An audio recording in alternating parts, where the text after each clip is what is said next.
Assalamualaikum warahmatullahi wabarakatuh. My name is Nanda Nabila Firjatullah. My number is 111. So I made this video to complete my midterm assignment, and I will explain PPT from 1 till 9. PPT 1, Deixis. What is Deixis? Deixis means pointing using language. Words like this, that, here, there, now, then, and you only make sense depending on who is speaking, when, and where. For example, if I say, I'll do it tomorrow, you need to know who I and when, and you have to understand what tomorrow refers to. So Deixis connect language to the context of the conversation. And then understanding reference and inference. Reference is when we use words to refer to things or people. For example, my friend is smart. She study medicine. Okay, the word she refers to my friend. And then inference is about understanding meaning that's not directly said. If someone says, for example, the lights are still on in his office, we might infer that he is still working, even if it's not said. Okay. And then presumption and entailment. Presumption is background information that a sentence assumes to be true. For example, Anna stopped smoking. This means that Anna used to smoke. And then for entailment. Entailment means something must be true based on what is said. If I say all cats are animal, it entails that my cat is an animal. The next is understanding cooperative principle and implicator.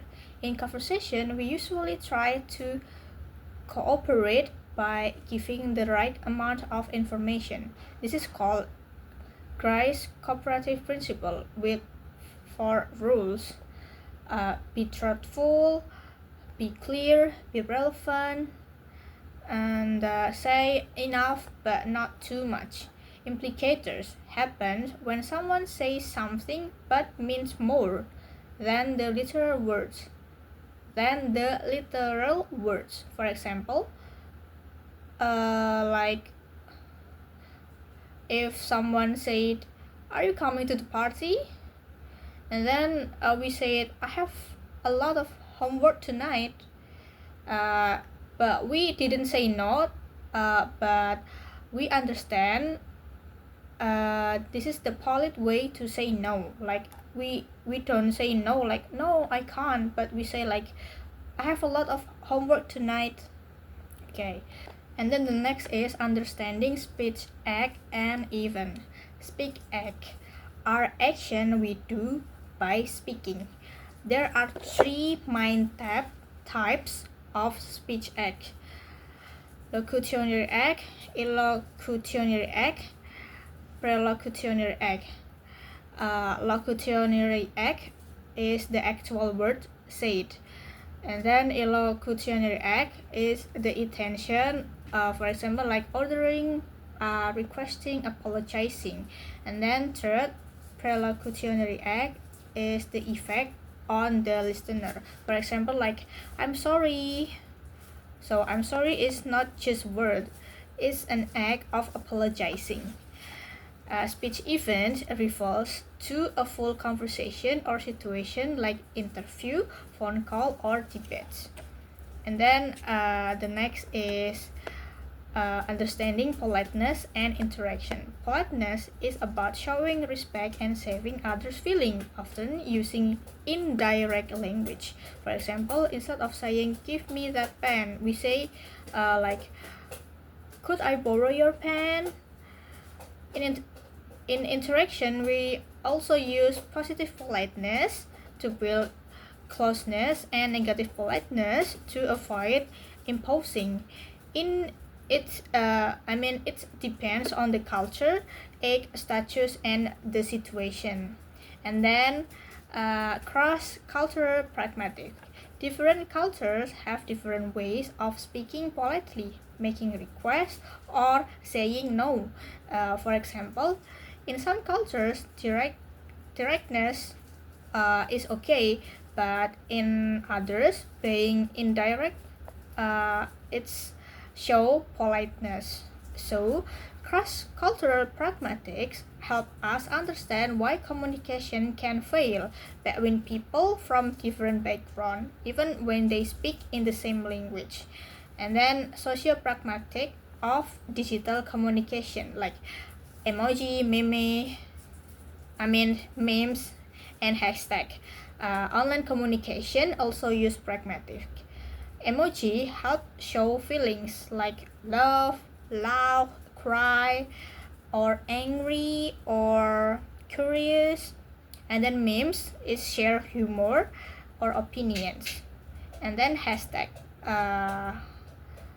like this is for add extra meaning or social context. Like mostly we know many hashtag on Twitter or in Instagram, even also in Facebook.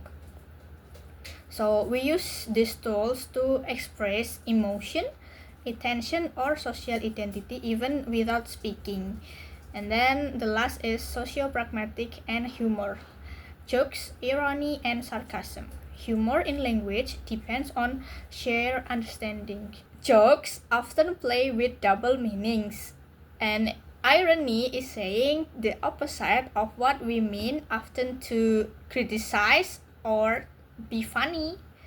And then sarcasm is like irony but harsher or more mocking. And for example, sarcasm like, "Oh great, another rainy day, just what I needed." The speaker means the opposite. Okay, like understanding humor needs social knowledge, but it's not just knowledge, but also tone, timing, and we have to know the context, right? Okay, I think this is enough for my explanation about socio-pragmatic. So I am really sorry if there are any mistake, and thank you very much for watching. Wassalamualaikum warahmatullahi wabarakatuh.